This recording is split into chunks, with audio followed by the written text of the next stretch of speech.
feel like you're going mad. You know, people don't understand. You get test results from doctors and they come back clear, and you're thinking, well, what's wrong with me? Am I a hypochondriac? And you also get paranoid that people think that, or they might even say it to you. And worst of all for me is feeling like people think I'm being lazy, right? So when you've got adrenal fatigue, or sometimes called chronic fatigue syndrome, ME, and all these other names. In fact, it's called the disease of a thousand names. Um, the worst kind of thing is wanting to embrace life, but just not feeling that you can. It's almost like you're walking through treacle just to get somewhere, or you can't remember anything for the life of you. Your brain seems to have gone. You know, it's that brain fog. Sometimes you can't even read. You know, you can't retain information. For me, I also got insomnia, anxiety, weight gain. You know, another one of my symptoms would have been irritable, or being kind of a stress head in how I responded to people at events. So I want you to know that these are some of the symptoms of adrenal fatigue, and there's actually two parts to adrenal fatigue. You've got your hypo and your hyper. So your hyper is when you are kind of running on all cylinders. You feel like you've got loads of energy, you're a superhuman. Chances are at this point you're actually running off adrenaline, and it's that adrenaline that actually depletes the adrenals. So eventually they can only take so much, and that's when they are basically shot. And that's when you move into the hypo, where you've completely no energy to do anything, and it takes a little bit of time to heal back from that. There's various things. There's working with your mind in saying no and moving away from people pleasing, in that go go go kind of mentality, and listening to your body as well, the niggles of the body and what the body is trying to tell you. Supplements and things that you need to just bring the body back to health, and of course diet, minimal exercise in the beginning because the body is just not capable.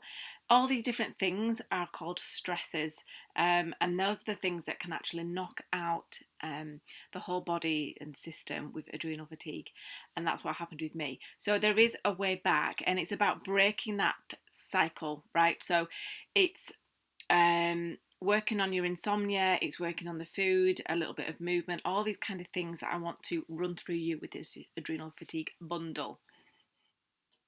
So these are just some of the symptoms. There's some more subtle ones like craving sugar or craving salt, waking up in the night, or having a good night's sleep but waking up still feeling exhausted even though you've had a full night's sleep. There's having a slump at around 3 o'clock in the afternoon, and having that negative food cycle. So you get tired, so you want sugar or coffee, so you have that. Coffee is like one of the worst things you can have for adrenal fatigue. And so because it depletes you even further, it doesn't actually wake you up, then you want more sugar or you want more carbs, and the cycle continues. So there is a way to break that, and trust me, as you've seen probably on this page, the photos of myself at my worst. And I'm not saying that everything is perfect now. I do need to watch myself from time to time because I am a go, go, go kind of person. But what I've learned over the years is the tools. I've learned meditation, yoga, working with the mind, saying no, listening to my intuition and the energy around me, and sandwiching my time between something that's not too intense so that I've got some prep time and some recovery time, healing time.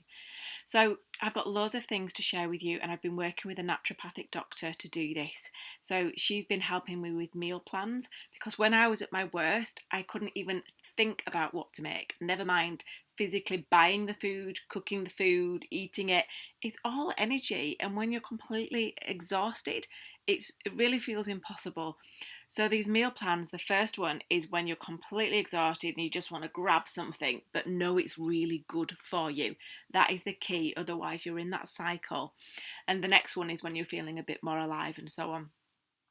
So I've got all these different stages, and what I've tried to do is show you things that are super important but are not overwhelming and are as simple and clear as possible.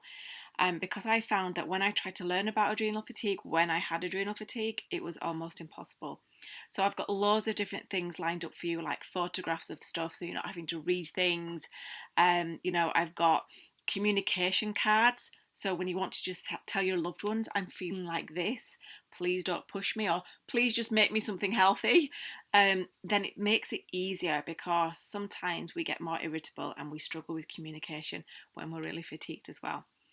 So take a look through everything that I've put on this page here, and any of the free bits like the blogs to get you going.